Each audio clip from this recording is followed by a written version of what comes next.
მოგესალმებით ძვირფასო ტელემაყურებლებო, ეთერშია გადაცემა გენდერი და საზოგადოება. მე მისი წამყვანი თამარ კარელიძე ვარ. გადაცემა მზადდება პროექტის ქალები თანასწორობის მშვიდობისა და განვითარებისათვის საქართველოში ფარგლებში. პროექტი ხორციელდება გაეროს ქალთა ორგანიზაციის მიერ, ქალთა საინფორმაციო ცენტრსა და ფონდ ტასოსთან თანამშრომლობით, ასევე ნორვეგიის მთავრობის ფინანსური მხარდაჭერით. პროექტის მიზანია იძულებით გადაადგილებული, კონფლიქტის შედეგად დაძარალებული და ეროვნული უმცირესობების ქალების ჯგუფების, სამოქალაქო საზოგადოებისა და მთავრობის მხარდაჭერა და მათი შესაძლებლობების გაძლიერება საქართველოში გენდერული თანასწორობისა და ქალთა უფლებების დაცვის მიზნით.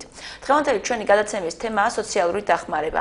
როგორც ცნობილია, ამ დროისათვის საქართველოში სოციალურ დახმარებას 155,000-ზე მეტი ოჯახი იღებს.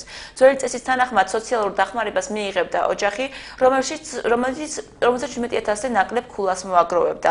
2015 წლიდან ეს წესი იცვლება. სწორედ რამდენიმე დღის წინ იყო პრეზენტაცია აღნიშნული ახალი წესის ჯანაცვის სამინისტროში. ამ თემაზე სასაუბრო სტუდიაში სტუმრად მოვიწვიეთ სოციალური მომსახურების სააგენტოს ჭიათურის რაიონული განყოფილების უფროსი გივი მოდებაძე და ასევე ქალთა საინფორმაციო ცენტრის იურისტი ანა გამგონეიშვილი. მოგესალმებით ძვირფასო სტუმრებო, მადლობას მოგახსენებთ სტუდიაში მობრძანებისათვის. პირველ რიგში ყველაზე დავიწყოთ ბოლო სიახლიდან, რომელიც შეეხება უშუალოდ ცვლილებებს სოციალურ დახმარებებთან დაკავშირებით. პრეზენტაციას ახალი წესის პრეზენტაციას ორივე თქვენგანი ესწრებოდა. პირველ რიგში ვკითხვით მინდა გადავიდე ბატონ გივისთან. მაინტერესებს რა სიახლეებია და რა ძირითადი განსხვავებებია ძველ და ახალ სისტემას შორის. მოგესალმებით. პირველში განმარტავთ იქიდან, რომ აქამდე მიმდინარეობდა 57,000 ქულას ქვემოთ, ვინც იყო დანიშნა მიმდინარეობდა ამ ბენეფიციარებზე. პირველი ოჯახის წევრი ღებულობდა 60 ლარს, შემდეგი წევრები 48 ლარით მოყვებოდნენ. ასევე გათვალისწინებული იყო საყოფაცხოვრებო ტექნიკა და სხვა პირობები. ახალი წესის თანახმად იცვლება ანალოგიური სიტუაცია. რამოდენიმე კატეგორია არის შედგენილი, დაახლოებით 5 კატეგორია. პირველი რაც ის არის თვითონ აგენტის სუბიექტური აზრი აღარ იქნება გათვალისწინებული აღნიშნულ პროგრამაში. ასევე საყოფაცხოვრებო ტექნიკები, რომლებიც ყოველთვის ძალიან დიდ ზეგავლენას ახდენდა ქულების აწევაზე, ეს რაც შეეხება მაციო არის, არეცხი, მანქანა, სხვადასხვა საყოფაცხოვრებო ტექნიკები აღარ იმოქმედებენ ქულებზე საერთოდ, იქნება სულ ახალი მიდგომა, სულ ახალი გადათვლა იქნება. როგორც მოგახსენეთ, როდესაც 57,000-მდე ითვლებოდა ქულები, შეიცვალა, დაიწია ზღვარმა. მოგახსენებთ, 5 კატეგორია არის ამ წუთში. პირველი კატეგორია 30,000 ქულას ქვემოთ 30,000 ქულას ქვემოთ ბენეფიციარი მიიღებს პირველი ოჯახის წევრი. აქამდე იყო 60 ლარი და შემდეგ მოყვებოდა 48 ლარით, მიიღებს 60 ლარს, დანარჩენი ოჯახის წევრებიც მიიღებენ 60 ლარს.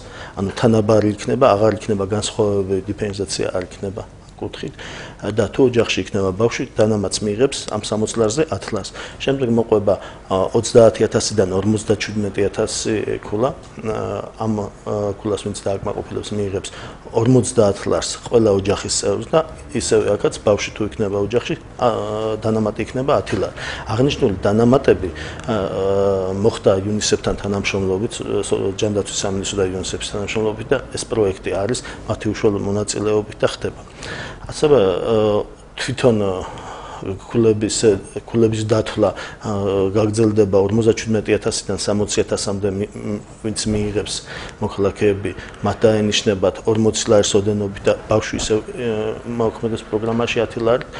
60,000-დან 65,000, ვისაც ექნება, მიიღებს 30 ლარის ოდენობით და ბავშვი აქაც 10 ლარის დანამატით. 65,000-დან 100,000-მდე ქულაში მიიღებენ მარტო ბავშვები მონაწილეობენ ამ შემთხვევაში, მიიღებენ 10 ლარიან დანამატს. თქვათ, ოჯახში არის 5 სულიანი ოჯახი, დედა, მამა და 3 ბავშვი, 3 ბავშვს მიიღებენ 30 ლარის ოდენობით. დიახ. ანა, თქვენ შესწრებოდით გუშინ პრეზენტაციას და რის დამატება შეძლებდით თქვა? ყველაზე საინტერესო რა იყო უშუალოდ თქვენთვის, იმიტომ რომ თქვენ როგორც ვიცით, საკმაოდ ხშირი შეხება გაქვთ სოციალურ დაუცველ ოჯახებთან. კი, პირველ რიგში მოგესალმებით, მე ვესალმებით არამაყურებელს. რამდენიმე დღის წინ იყო, როგორც თქვენ ახსენეთ, ახალი პროექტის პრეზენტაცია. მინდა ხაზი გავუსვარო ჯერჯერობით ეს არის პროექტი, თუმცა ჯანდაცვის მინისტრის მოადგილემ ძალიან მკაფიოდ აღნიშნა, რომ ეს პროექტი უკვე ასე ვთქვათ, თანხმობამაც მიღებული აქვს მთავრობისგან, უბრალოდ ეს დარჩა ის პროცედურა, სადაც უშუალოდ ეს ტექნიკურად მთავრობა დაამტკიცებს ამ პროექტს. შესაბამისად, კონკრეტული თარიღი თუ საიდან აითვლება ამ ახალი პროექტი თქულების დათვლა ჯერჯერობით ცნობილი არ არის, თუმცა სავარაუდოდ, რადგან შეთანხმება უკვე არის ამ პროექტზე და არის მზაობა მთავრობისგანაც, ალბათ სავარაუდოდ წლის დასაწყისში უნდა მოხდეს. ბატონო გივიცამაც ახსენა, ის რაღაცა მნიშვნელოვანი ცვლილება, რაც მე ყველაზე ძალიან თვალში მოვხვდა და რასაც ჩვენი ბენეფიციარები ყოველთვის განიცდიან, არის ტექნიკის და საყოფაცხოვრებო ნივთების ჩათვლა, თან ისეთი საყოფაცხოვრებო ნივთები, სადაც პირველად საჭიროება გააჩნიათ. იქ მოხსენიებული იყო არა მხოლოდ თქვა ეს პირველადი ასე თქვათ ესეთ მაცივარი სარიცხი მანქანასაც ყოველთვის ვსაუბრობდით, არამედ გაზის გამეთბობლებიც იყო თქვათ რომ გარკვეულ რაღაც ტელევიზორზე, სხვა საყის ტექნიკაზეც. ეს აღარ იქნება გათვალისწინებული ახალი პროექტით, როგორც გუშინ რამდენიმე დღის წინ ამ პრეზენტაციაზე გავიგეთ. ეს თანხების დიფერენციაციაც რომ მოხდა და უფრო გაიზარდა არეალი იმ ოჯახებისა, ვისაც შეიძლება რომ სოციალური დახმარება მიიღოს, ეს საკმაოდ მნიშვნელოვანია და ამ პროექტს UNICEF-ის მონაწილეობა საკმაოდ ეტყობა, იმიტომ რომ აქცენტი გაკეთებული არის მაინც ბავშვებზე. და ეს ძალიან მნიშვნელოვანია, იმიტომ რომ გვყავს უამრავი ბენეფიციარი, სადაც არიან მით უმეტეს რეგიონებში, სადაც მრავალშვილიანი ოჯახებია და მათი სიღარიბის ზღვართან ახლოს ყოფნა საკმაოდ ესეთი სავალო მდგომარეობამდე მივყავთ. იმედი მაქვს, რომ ეს ახალი ცვლილებებით სიღარიბიდან მათ ამოყვანას გარკვეულწილად სახელმწიფო შეძლებს. ჩემი გადმოსახედიდან გარკვეული ხარვეზები ალბათ ამ პროექტზე კვლავ რჩება, თუმცა რადგან ვსაუბრობ, რომ ეს პროექტია დახვეწის ეტაპზეა, იმედი მაქვს, რომ თვითონ მუშაობაშიც რაღაცა ცვლილებები ისე იქნება გათვალისწინებული, რომ რაღაცა პრობლემებს არ შევეხებით. ერთ-ერთი რაც შემიძლია აღვნიშნო არის ის, რომ ამ თანხის გადანაწილება ისე მოხდა, რომ 30-დან 57,000 ქულის მფლობელი ოჯახები მიიღებენ ყოველი წევრი 50 ლარს. თუ თქვათ ესე დავკონკრეტებით და დავწრუმლანდებით და განვიხილავთ ისეთ კატეგორიას, სადაც ორსულიანი ოჯახები არიან, ძველი პროექტით ისინი იღებდნენ 108 ლარს, ხოლო ახალი პროექტით მიიღებენ 100 ლარს.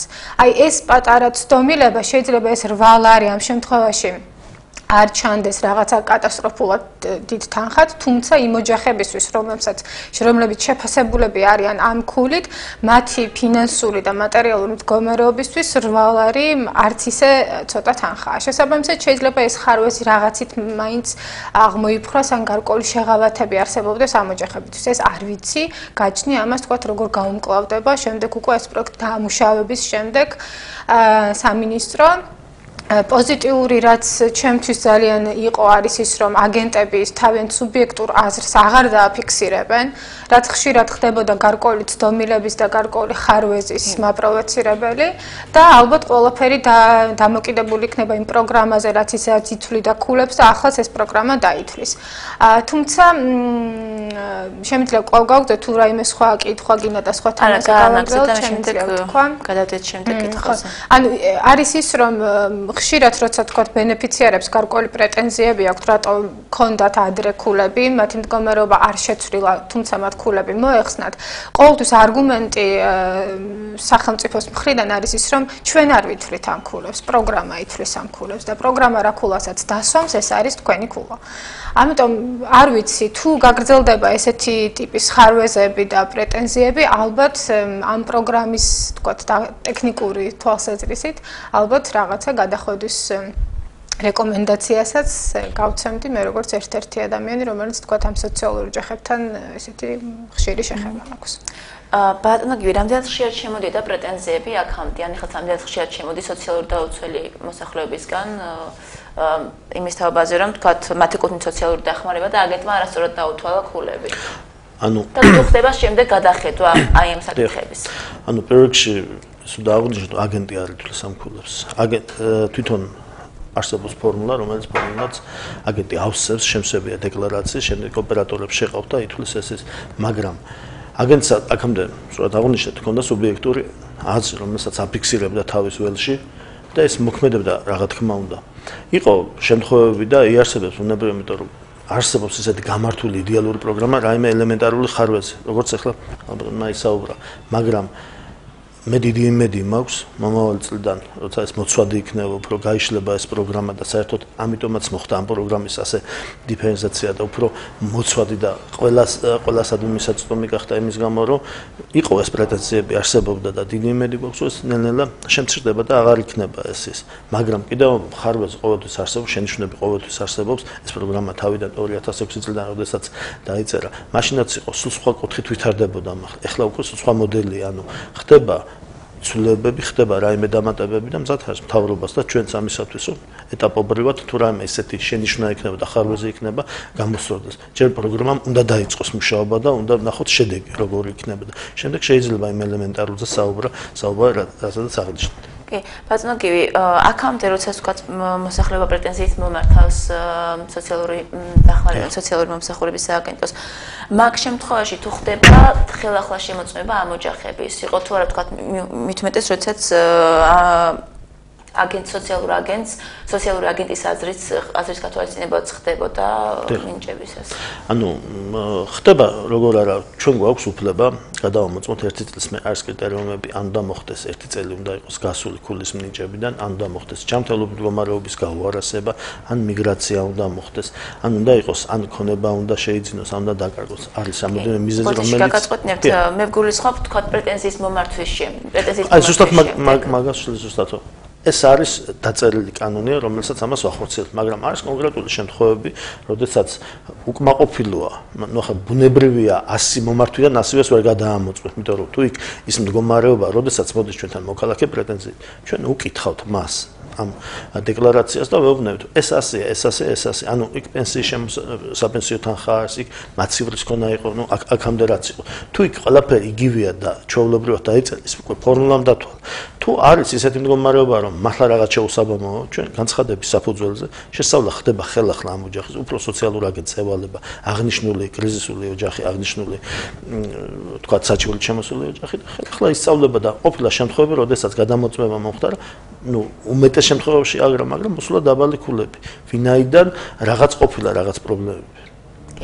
ანუ მაინტერესებს ვთქვათ, იმ შემთხვევაში თუ ერთ და იმავე სოციალური აგენტის მიმართ შემოდის პრეტენზიები, ვთქვათ 2-3 ოჯახის მხრიდან, რაიმე სანქციები ან რაიმე ხზომები თუ არის ხომ მიღებული მის მიმართ? რა თქმა უნდა, ეს უნდა იყოს წერილობით, შეიძლება სიტყვიერად ბევრმა ადამიანმა ისაუბროს თქვას, რომ ის ასე წერილობით უნდა იყოს გამყარებული აუცილებლად, თუ არსებობს კონკრეტულად რაიმე სოციალურ აგენტზე რაიმე შენიშვნა, ის აუცილებლად ისჯება და შესაბამისად ან შესაბამის პასუხისმგებლობა არსებობს იქ 10%-იანი, 20%-იანი დაკვითოები ხელფასთან, თუ ისეთი დანაშაული აქვს სამსახურშტოებზე, თუ კრიმინალი არსებობს და რაღაცა ეს უკვე სხვა პრობლემაა.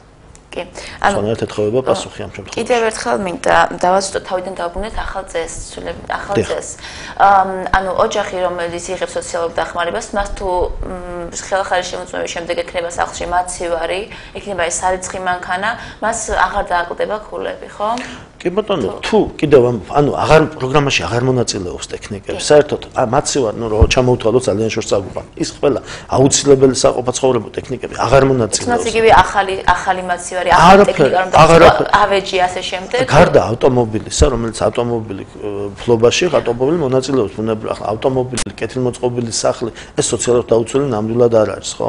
თუ ადამიანს მართლა აქვს ისეთი პირობები, ხელმოკლედ ცხოვრობს, მაგრამ ვიღაცა მაჩუქავ, თქვათ, აქამდე იყო ხოლმე, როდესაც ჩუქნიდნენ ტექნიკებს, არ ივსებოდა ეს ჩუქის ეს ოქმი და ესეც ხდებოდა ხოლმე ყოველთვის და ხდებოდა შეწყვეტა ამის, მაგრამ თუ ეს უკვე აღარ ეთხოვება ბუნებრივია და თუ ადამიანს ექნება სახში, აღარავინ არ გაითვალისწინებს ამას, აღარ შევა ყოველ შემთხვევაში და იმოქმედებს ქულებზე, არ იმოქმედებს ყოველ შემთხვევაში ქულების გაზრდაზე.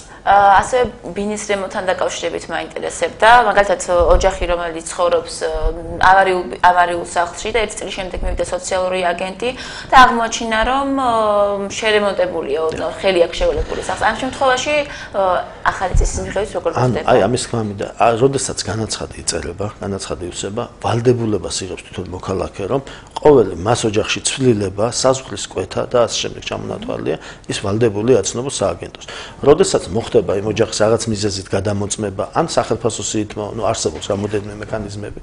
თუ მოხდა და დახვდა მას რადიკალურად შეცვლილი მდგომარეობა, ეს არის მისი პირობის არ შესრულება. ანუ მან გაიუმჯობესა მდგომარეობა, თქვა შეაკეთა, თქვა შეიძინა, თქვა მან არაცნობ. ცნობის შემთხვევაში სულ სხვა მიდგომაა. და როდესაც არაცნობებს და სხვაგვარად იქცევა, მაშინ სხვა ის არის.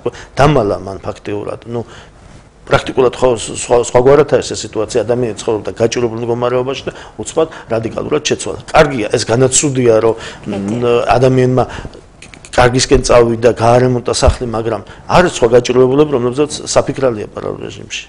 დიახ, ერთი კითხვა მაქვს კიდევ, რა ფორმით მიეწოდება ახალი ცვლილებების შესახებ მოსახლეობას, უშუალო ბენეფიციარებს ინფორმაცია ეს ტელევიზიის გარდა, ტელევიზიაში ინფორმაციის გავრცელების გარდა კიდევ რაიმე სხვა საშუალება თუ ხერხისთვის მიმართავს თუ აკაპირებთ იგივე სოციალური რეკლამი და ასე შემდეგ და ასევე კიდევ ახალი ცვლილებები ბიუჯეტში დამატებით რამდენი თანხის გამოყოფას. ანუ თვითონ ამის ასე ვთქვათ მიწოდება მოსახლეობამდე ჯერჯერობით ეს არის პროექტი, პროექტმა უნდა გაიაროს სერტიფიცირება, უნდა გაიაროს მთავრობაზე, შეიძლება იყოს რაიმე ცვლილებები და იმ ცვლილების სახით ჯერ ეს საბოლოოდ არ არის დამტკიცებული. ეს არის ამჟამად პროექტი და პრეზენტაცია იყო, ზუსტად პრეზენტაციას ემსახურება. როდესაც ეს უკვე მიღებული იქნება და დამტკიცდება და ან რგოლებიც თუ იქნება სოციალური რგოლებიც საჭირო ბეჭდით მედიაზე იქნება ტელევიზიით, გავრცელდება აუცილებლად თვითონ ჩვენ გვაქვს საინფორმაციო დაფები ყველგან. ეს ახალი ცვლილება ყოველთვის არის განთავსებული ამ დაფაზე, რა ხდება. მოქალაქესაც შეუძლია მომართოს თვითონ გაყოფილებასაც შეუძლია თუნდაც ხვალიდან მომართოს და რა იგეგმება ეს საჯაროა ინფორმაცია და მივაწვდით. სიმართლე გითხრათ, ბიუჯეტში ცვლილება არის დაგეგმილი, ბუნებრივია რამოდენიმე მილიონით გაიზარდა ეს თანხა, მაგრამ ეს ისევ კეთილდღეობისკენ არის მიმართული და ისევ ხალხის კეთილდღეობის ეს სერიოზულად ბიუჯეტი დააზარალოს და რაიმე პრობლემების შექმნას ეს ნამდვილად არ იქნება. უბრალოდ მოსახლეობაზე იმოქმედებს უფრო დადებითად და უფრო კარგად გამოსავალში. დიახ. ძალიან დიდი მადლობა, ჩვენ სარეკლამო ჭრის შემდეგ დაგიბრუნდებით ეთერში ამავე თემებზე სასაუბროთ.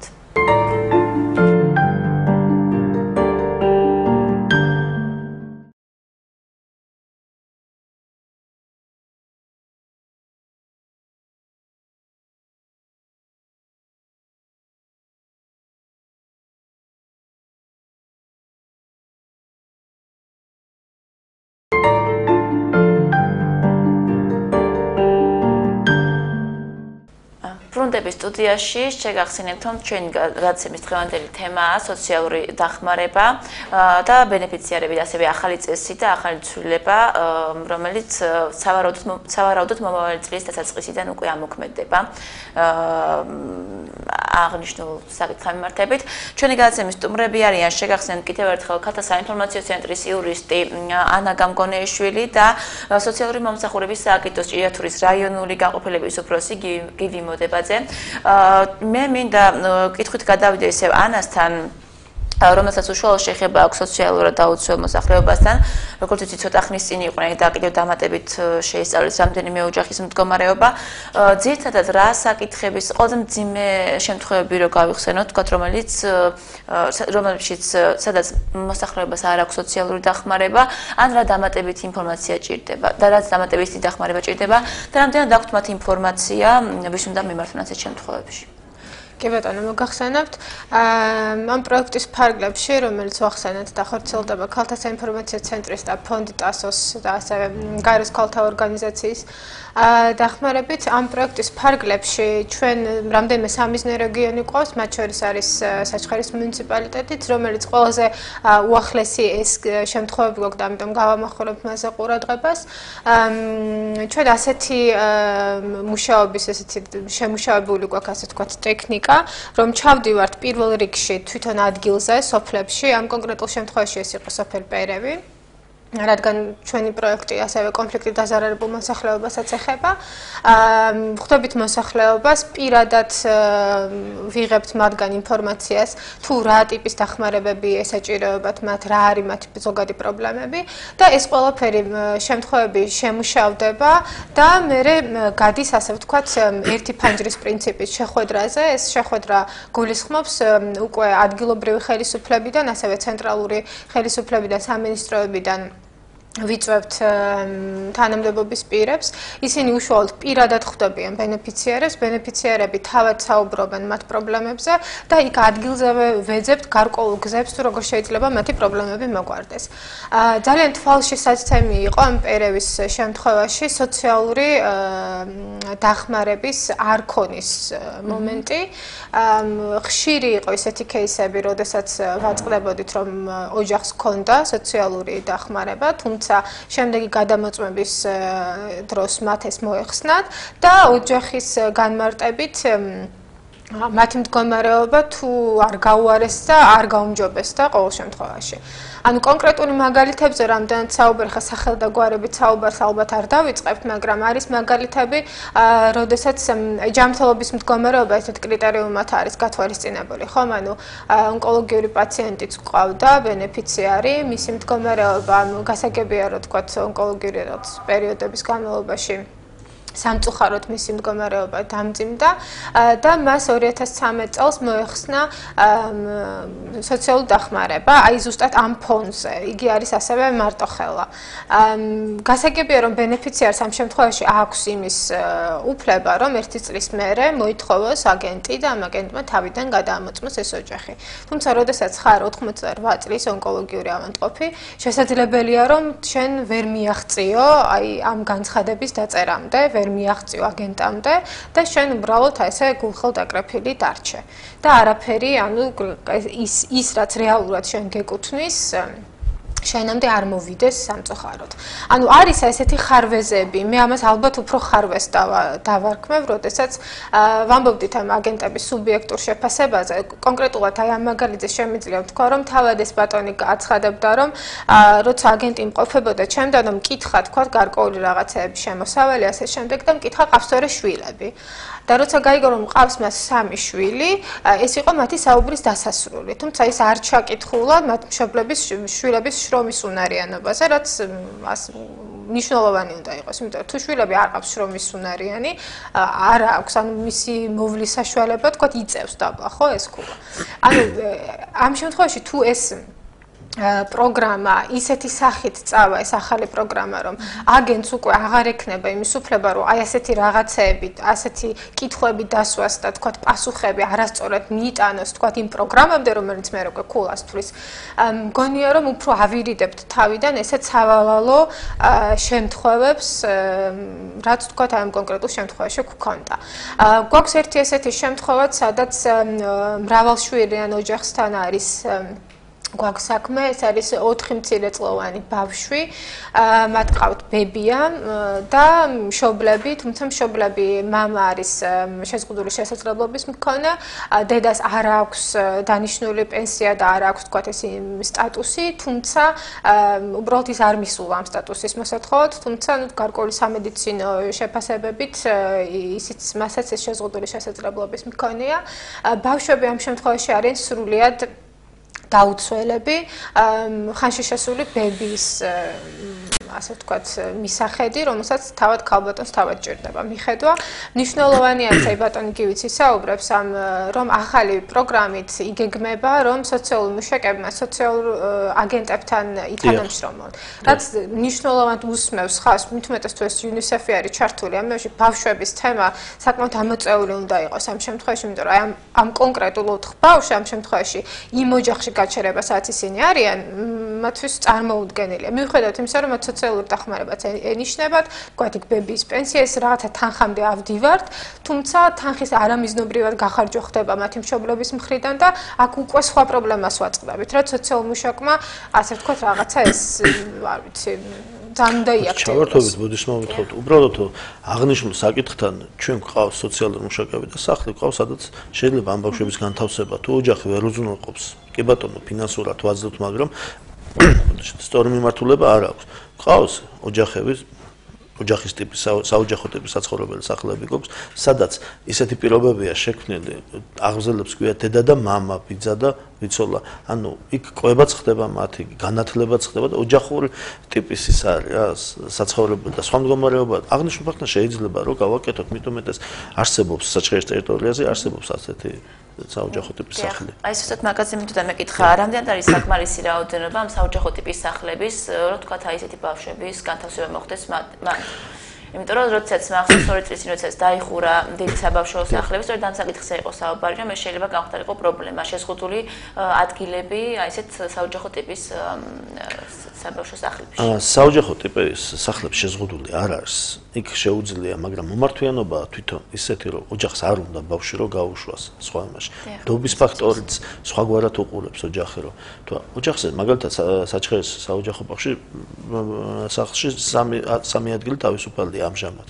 5 ბავშვი 8 ადგილიანია და 5 შევსებულია 3 შესავსები, ანუ მომართვიანობა არ არის, თვითონ ოჯახიდან არ არის. ამ შემთხვევაში შეიძლება სხვა მექანიზმი უნდა იყოს დაგეგმილი რაღაც ან სოციალური კუთხით უფრო უნდა გააქტიურდეს, უფრო სოციალურმა მუშაკმა უნდა ძებნოს. ნუ მოგახსენებთ ეს გასაშლელია, მომავალს კიდევ რაღაცეები დასახვეწეა და აღნიშნულ საკითხთან ჩვენ პირადად მზათა ვართ, რომ მივიღოთ მომართვიანობა თუ იქნება, თქვა საჩხერში არ იქნება ადგილი, სხვაგან არის საქართველოს მასშტაბით ძალიან ბევრი ასეთი საოჯახო ტიპის სახლები და შეიძლება გადავანაწილოთ. მომართვიანობა უნდა იყოს პირველ რიგში მათიდან მოთხოვნა. დავამატებთ შეიძლება ამ კონკრეტულ შემთხვევაში, როდესაც თქვა საქმე გვაქვს მშობლებთან, რომლებიც არიან შეზღუდული შესაძლებლობის მქონე, ალბათ სოციალური მუშაკის აზერს უნდა კონდეს გადამწყვეტი მნიშვნელობა. აუცილებლად. იმიტომ რომ მშობლების მომართვიანობას ამ შემთხვევაში ვერ დავეყრდნობით, იმიტომ რომ ამ ტიპის მშობლებმა შეიძლება საერთოდაც არასდროს არ მიმართონ მათი შვილების თქვათ სახლში გადაყვანა. აღნიშნული კანონმდებლობით ჩვენ არ გვაქვს უფლება შევიდეთ ოჯახში და ძალით წამოვიყვანოთ. კი ბატონო, არსებობს ვეთანხმები რომ არის შეზღუდული შესაძლებლობის მქონე მშობლები, მაგრამ რომ ჩვენ მივიდეთ და პირადად წავართვათ ამ ოჯახს, რომ მისი უფლებების დარღვევა მასადაც ვერ მოვიქცეთ. ანუ აქ უკვე მივდივართ სასამართლომდე, როცა სასამართლომ მშობლები უნდა აღიაროს ქმედუნაროდ. რაც უკვე მოგცემს იმის საშუალებას, რომ ეს ბავშვები მათი ნებართვის გარეშეც ასე ვთქვათ, მივხედოთ ყველაზე ესეთი მარტივი. მაგრამ თემა ის არის, აუცილებლად მისახედია ეს ბავშვები, აუცილებლად მისახედია და მართლა დასახმარებელი, მაგრამ ამ შემთხვევაში რაც ხდება ეს რომ მათზე გათვლილი ყველა ეს თანხა სახელმწიფო გასაცემლებიდან იცემა. ანუ სოციალური დახმარება, საპენსიო პენსია, ასე ვთქვათ, შეზღუდული შესაძლებლობის მქონე, მაგრამ სხვა ამ ეტაპზე რომ კიდევ იმ ხალხს უსვამ რომ ჩვენ გადავწყვიტოთ ეს რომ ძალით წამოვიყვანოთ ეს ბავშვები გამოიწვევს უკუ რეაქციას გამოიწვევს. შეიძლება რომ დამატებით თქვენ კითხოთ ამ შემთხვევაში, რამდენად მე მაქვს ამის უფლება. აი ამ შემთხვევაში, როდესაც თქვათ, აი ამ 4 ბავშვს სოციალური დახმარება ენიშნება, თქვათ, მოხდა ესე თეორიულად, რომ ეს ბავშვები გადავიყვანოთ ამ სახლში, ასე ვთქვათ. რამდენად ეს სოციალური დახმარება გაყვებათ მათ? გაყოლთ არ გაყვება, ვინაიდან ორმაგი გაცემას გამოიწვევს, ვინაიდან იქ როდესაც სახელმწიფო ერთია, სახელმწიფო აფინანსებს ამ სოციალურ დახმარებასა და სახელმწიფო აფინანსებს ამ სახლებს. როდესაც გადავა ამ სახლში, ჩვეულებრივად მას კვებიდან დაწყებული ჯანმრთელობის პრობლემებით დამთავრებული ყველაფერს უზრუნველყოფს სახელმწიფო. ეს უკვე ორმაგი გაცემა იქ. მაშინ ვიზზე უნდა გაიცეს ეს თანხა, ასე ვთქვათ. წავიდა 6-წლიანი ოჯახიდან 4 წევრი, წავიდა, გადავიყვანეთ, 2 წევრი დარჩა, დედა და მამა. მათ აქვთ უფლება, რომ მიიღონ მათზე, დედას და მამას, მაგრამ ეს 4 ბავშვის თანხა ვიზზე უნდა გავცეთ.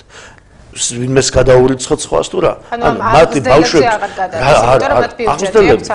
კი ბატონო, აღზრდელები დაფინანსებული არიან მათ თავის ხელფასებით, დედა და მამა ქვია ამ აღზრდელებს და ბიძა და ბიცოლა, რომლებიც ანუ ოჯახური სიტუაციაა და ხო, აღზრდელებზე როგორ გადავა? ბავშვებს როგორ მივცემ? ხო, დაუგროვებთ ამ თანხას. ამიტომ სახელმწიფო იღებს იმ ვალდებულებას, კვება, ჯანმრთელობა, განათლება მათი და ხდება ასეთნაირად ამის.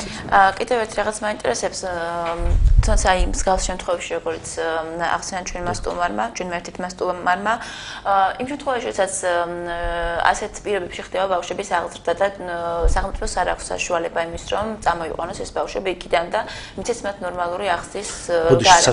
საშუალება როგორ არის? საშუალება გულისხმობ მშობელი და არ აქვს. ანუ კანონის ძალით არ აქვს უფლება.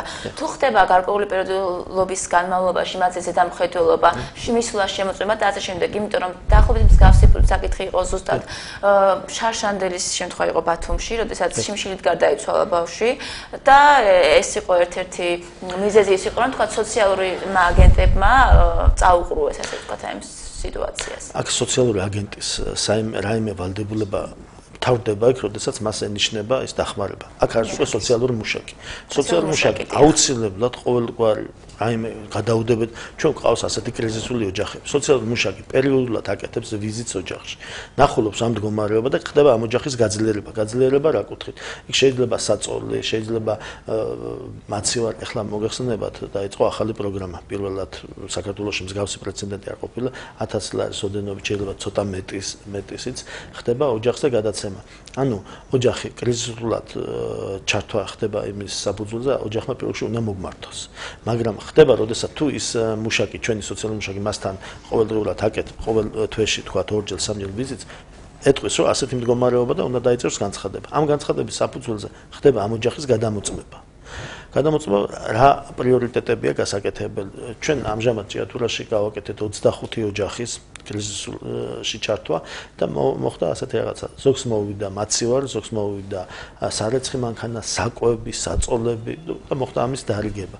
ანალოგიურ სიტუაციას კიდევ თემას დავუბრუნდები, რომ აუცილებლად სოციალური მუშაკი უნდა აკეთებდეს და აკეთებს ვიზიტს და იმ კუთხით აძლიერებს იმ ოჯახს, რაც ჭირდება. თუ იქ წარმოიქმნა ესეთი პირობები, რომ ან დედა ვთქვათ, რაიმე ან ღმერთმა დაგვიფაროს, ან ძალადობს, ან რაღაცა ისეთი, ამ შემთხვევაში ხდება იძულების წესით გამოყვანა ოჯახიდან და გადანაწილება სხვადასხვა თავშესაფრებში. თუ მოხდა ძალადობა, იმ შემთხვევაში თქვა, ისე რომ არაფერი არ ხდება, არაფერი არ ფიქსირდება და ისე აიყვანო ბავშვი და წამოიღო, ასეთი რაღაც არ ხდება.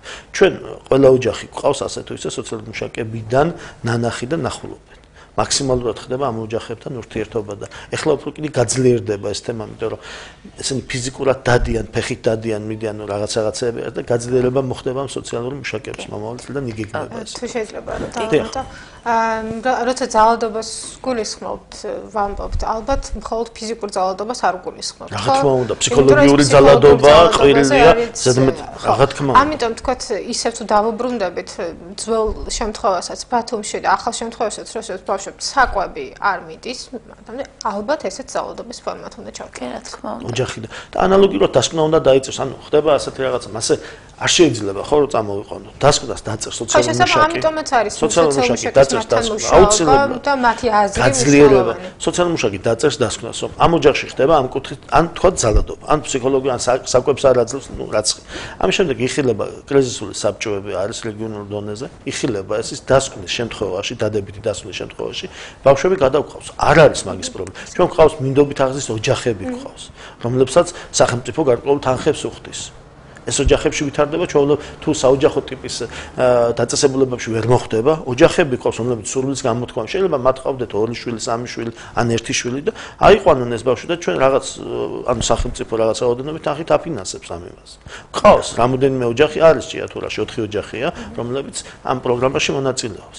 ანუ ფაქტი რომ ვიღაცა ამას არ უყურებს ან რაღაც უყურებს ძალიან, მაგრამ კიდევ არის რაღაცა ნიუანსები, რომლებიც უფრო ამოსაწევი და იმ ამოიწევს ნელ-ნელა ეტაპობრივად, იმიტომ რომ ეხლა დაიწყო ახალი დაწყებული ეს პროგრამები ყველაფერი, ამისგან ვიტარებ. კიდევ ერთი კითხვა მაქვს უშუალოდ, რომელიც ანას საუბრიდან გამომდინარე გამიჩნდა. მან ახსენა ონკოლოგიურად დაავადებულ ადამიანთან დაკავშირებით მოგოწოდა ინფორმაცია. მაინტერესებს, რომელსაც არ აქვს იმის საშუალება, რომ არ შეუძლია ფიზიკურად რომ მივიდეს სოციალურ აგენტამდე. ამ შემთხვევაში არის თუ არა შესაძლებელი მსგავსი სიტუაციები, რომ თქვა ტელეფონის დაკავშირება, გამოძახება, ან ასე შემდეგ, ანუ მსგავსი ტიპის მომსახურება, თუ არის შესაძლებელი, თუ ვალდებული აუცილებლად რომ ეს ბენეფიციარი მივიდეს სააგენტოში. ანუ მოდი ასე განმარტოთ, ონკოლოგიურად დაავადებული ერთი წევრია, მეტი არავინ არ ყავს სახლში, არ არის ვალდებული მან დაწერო. თქვათ მეუღლეა, თქვათ შვილია, თქვათ ერთად ცხოვრები ნათესავია. მას აქვს. მეზობელსაც შეუძლია ეს. მეზობელს არა, ოჯახში. ვარაუდეთ რომ თუ არავინ არ ყავს. თუ მარტო, აი ეს უკვე სხვა საკითხი. თუ მარტოა, ამ შემთხვევაში არანაირ არანაირი პრობლემა არ არის. შეგვიძლია რომ აგენტი გაუშვათ, ადგილზე დავაწერიოთ განცხადება, ანუ განცხადების ფორმა უნდა შეივსოს აუცილებლად. განცხადების ფორმა რატომ უნდა შეივსოს? გადავახტები ცოტა თემას, რომ იქ არის ვალდებულებები, რომლებსაც იღებს ჩვენთან მიმართებაში ბენეფიციარი. ანუ არის იქ პირობების გაუმჯობესება და ასე შემდეგ და ასე. ნუ ამ კონკრეტულ შემთხვევაში ზედმეტია ამაზე საუბარი, მაგრამ აუცილებელი პირობაა შევსება. გამონაკლისის შემთხვევაში შეიძლება თვითონ სოციალური აგენტი ეწვიოს და დავაწერიოთ სახში. მასეთი გამონაკლისის შემთხვევა არ იქნება ყოველდღე, ხო? იქნება თქვა თვეში ერთხელ ან ორ თვეში ერთხელ. არ არის პრობლემა. უარესაც გეტყვით, ჩვენ თვითონ გვყავს თავარ სპეციალისტი იურისტია, რომელიც იურიდიული კუთხით მუშაობს, რაღაც კონსულტაციების გაწევა სატელეფონთან შეიძლება, ჩვენი ნომერი ისედაც ცნობილია, განყოფილებაში მოსვლაც შეიძლება. შეგვიძლია მეზობელმა მოიტანოს ჩვენამდე ეს, რომ ასეთი მდგომარეობაა და ყოველთვის მზათავართ ამისათვის და რადიკალურად ვცდილობთ, რომ არ მოგვიწიოს ასეთ პრობლემებს შევეჩეხოთ პირდაპირ, მაგრამ ნუ კიდევ არის შეიძლება დაუშვათ, მაგრამ გამონაკლისის შემთხვევაში შესაძლებლობა არის. კიდევ ამ პრობლემაში არანაირი პრობლემა შეუძლია მოგმართოს მეზობლის სახით და გავუშვებთ აგენტს და დავაწერიებთ ადგილზე შეივსება. არანაირი პრობლემა არ არის.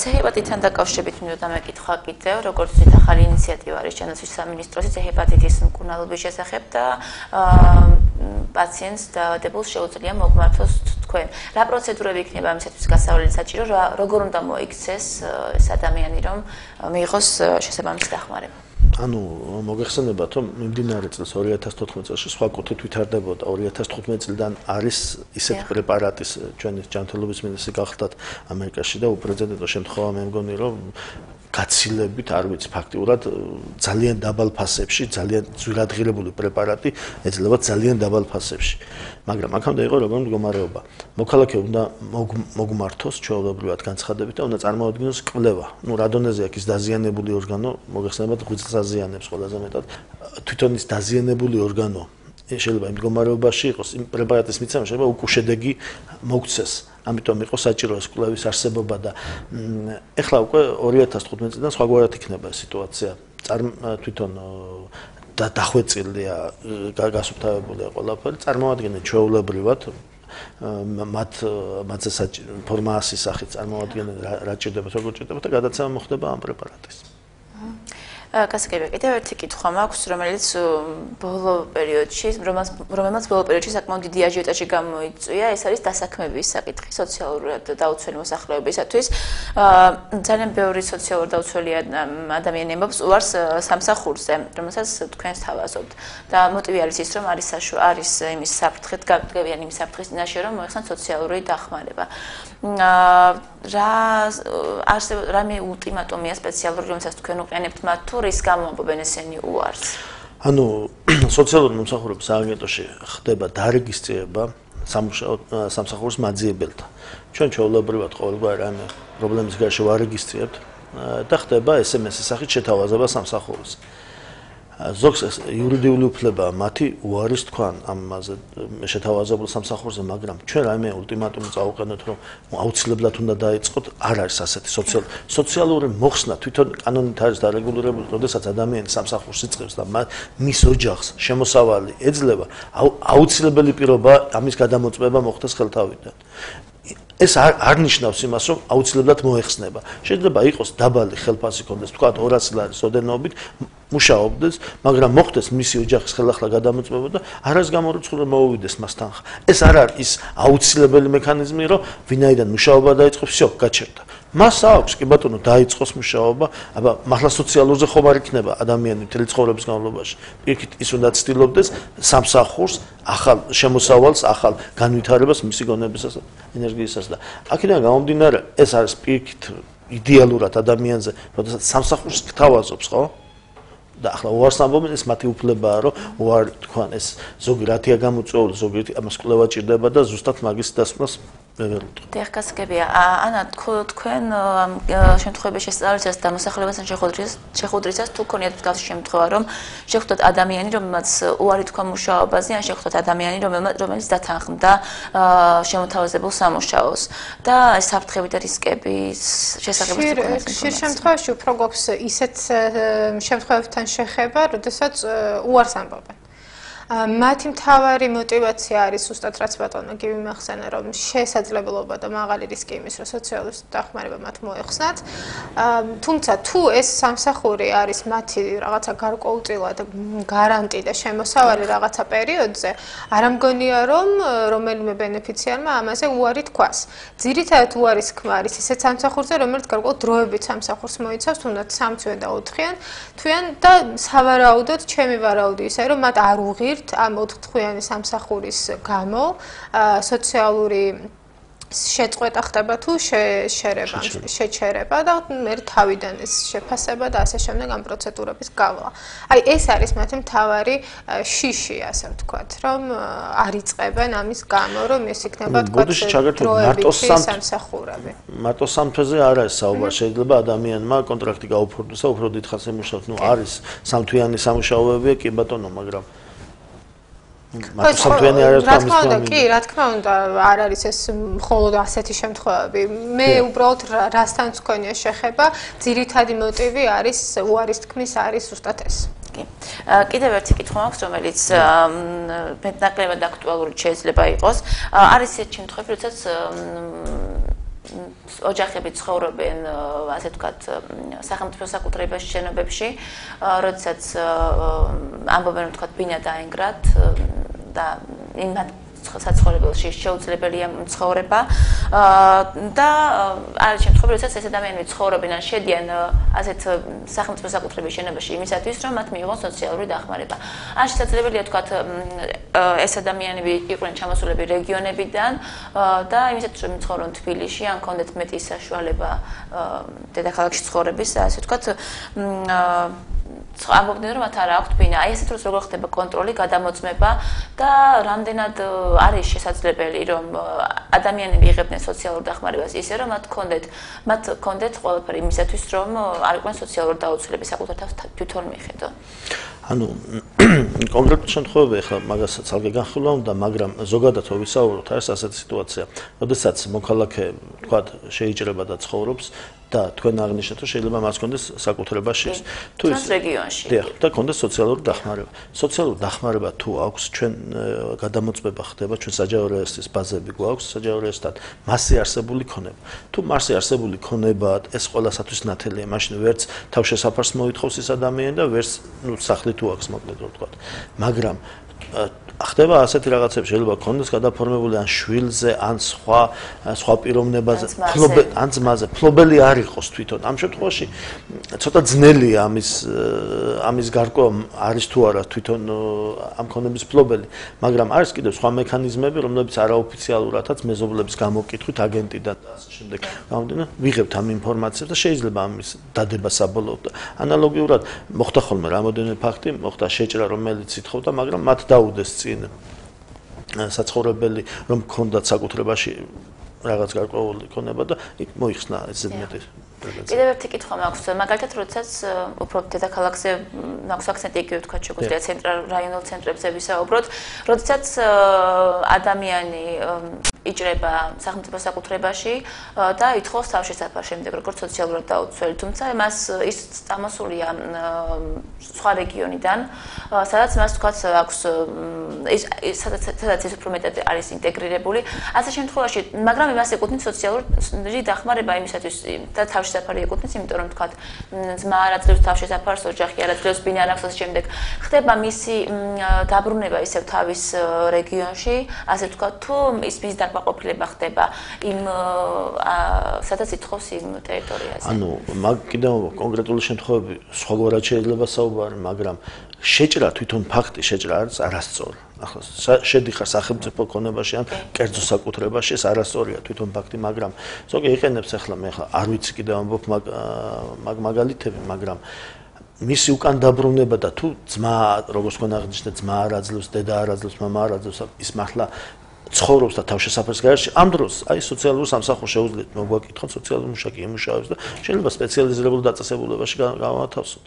თუ მოხუცია, მოხუცთა თავშესაფარიც არსებობს, თუ ბავშვია, იცით ამ ბავშვთა თავშესაფრებში და შეიძლება რა ინდივიდუალურია ყველასთან მუშაობა, მაგრამ კიდევ ის ფაქტი, რომ ადამიანი სადმე შეიჭრა, რაიმე იქ დააზიანა და მოითხოვა, ეს არასწორია. ეს აღკვეცა უნდა, მას შესაბამისი მიდგომები უნდა, მაგრამ თუ ის მართლა საერთოდ არაფერი არ აქვს და შემოსავალი არ აქვს და არც სახლი აქვს და ოჯახის წევრებმა გარეთ გამოისტუმროს, კიდევ ამ სოციალური მუშაკი მივა ითანამშრომლებს ასაკიდან გამომდინარე სპეციალიზებულ დაწესებულებებში მოთავსდება. თუ მას თავშესაფარი არ აქვს. ეხლა მოხუცი ახსენეთ ბოდიში არა, უბრალოდ მე შემთხვევა გამახსენდა, რომელიც ჩვენ გვაქვს თბილისში. და ცოტა ესეთი ჩიხში შევედი ზუსტად ამ პრობლემის გამო. ეს არის ქალბატონი, რომელიც არის საშუალო ასაკის. იგი გამოუშვეს სახლიდან დედამ და ძმამ. ამოწერილია იგი სახლიდან, წილის მოთხოვნის უფლებაც მას არ აქვს, იმიტომ რომ სხვა იურიდიული საკითხები ამის წელს ვერ მოითხოვს. ამ ქალბატონს ერთ-ერთი რაც გააჩნია არის მისი პატარა მანქანა, რომელიც მუშა მდგომარეობაში მუშაობს, რა ვქნათ, ასეთი მდგომარეობა არის. სხვა მას არაფერი არ გააჩნია. არ აქვს შემოსავალი, არც ესეთი თქვათ ოფიციალური და არც არაოფიციალური. ერთ-ერთი რასაც ის აკეთებს არის თქვათ ხან რომელ მეგობართან რჩება, ხან რომელ მეგობართან. აი ამ შემთხვევაში სოციალურად როცა თქვათ ჩვენ დავრეკეთ და მოვიკითხეთ, როგორ შეიძლება გითხეს რომ ამ ქალბატონს უნდა ქონდეს მუდმივი საცხოვრებელი, იმიტომ რომ ერთხელ რო შეამოწმებს აგენტი და მეორედ გადამოწმებაზე მივა, სად მივიდეს? გასაგებია მათი პოზიციაც, მაგრამ ამ ქალბატონის პოზიციიდან გამომდინარე რა ვქნათ, არ ვიცით.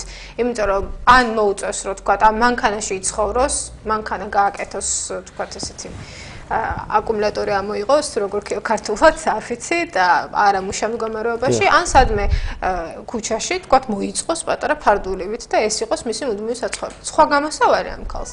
აი ამ შექმნილი სიტუაციიდან არ აქვს.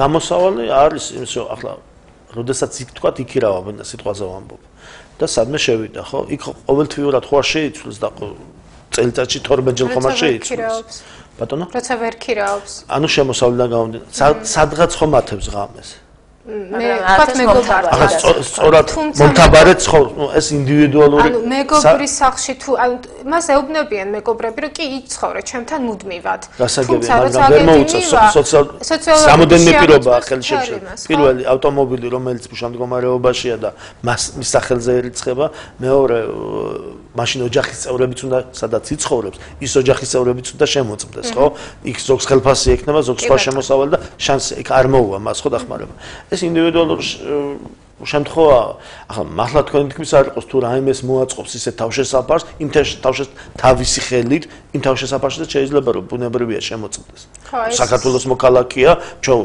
არანაირის პრობლემას არ უნდა წარმოადგენდეს მაგრამ ახლა მე რა ვუთხარ რომ ის მანქანა გადააკეთეთ და მოაწყო და ჩვენ შეგამოწმეთ ნუ ახლა შეიძლება რაღაც ან მიტოვ ამისანა ადამიანს და სხვაგვარად შეიძლება საუბარი ამას ვამბობ და მაგრამ კიდევ სოციალურად დაუცველს და მანქანა ყავდეს ეს პროგრამა შეუშლის თვითონ ხელს თუმცა ერთადერთი მისი ქონება რომ მანქანა მესმის გასაგებია მაგრამ პროგრამას ეწინააღმდეგება თვითონ საერთოდ ავტომობილის ავტომობილია ნუ როგორ რამნიშნულობა აქვს ავტომობილია ქულას აუწევს რა რადიკალურად აუწევს. ნუ მხოლოდ ავტომობილის ქულას მიიღებს ეს ქალბატონია. ეს ის შემთხვევა. ახლა შეიძლება ინდივიდუალურად გასაუბრება შეიძლება რამ გამოსავლის მოძებნა ამ კონკრეტულ შემთხვევაში შეგვიძლია ვითანამშრომლოთ ამ კუთხით და რაღაცა შეგძლებოდეთ. ანუ მისმის როცა მე ვრეკავ თქვათ ნუ ოფიციალური პასუხი. ისინი მეუბნებიან ესე სტანდარტულ პასუხს. აი მაგის არსებობდეს რაღაცა გამონაკლისი სიტუაცია. ვამბობ რომ არსებობს გენერალური დირექტორი არსებობს დირექტორი არსებობს მისი მოადგილეები რომლებიც ამ კუთხით და შეიძლება დაყენება სხვაგვარად ამ მდგომარეობებს და შეიძლება გამოსავალიც ვნახოთ. იმიტომ ამბობ ეს არ არის ასე რადიკალური. ეს არის სტანდარტული სიტუაცია. დიახ, ძალიან დიდი მადლობა სტუდიაში მოგზაურობთ მისათვის. მე ჩვენი გადაცემა დასასრულს უახლოვდება. მე მინდა ჩვენს მაყურებელს შევახსენო რომ ჩვენი გადაცემის სტუმრები იყვნენ სოციალური მომსახურების სააგენტოს ჭიათურის რაიონული განყოფილების უფროსი გივი მოდებაძე და ქალთა საინფორმაციო ცენტრის იურისტი ანა გამგონეიშვილი. მე მომავალ შეხვედრამდე გემშვიდობებით ნახვამდის.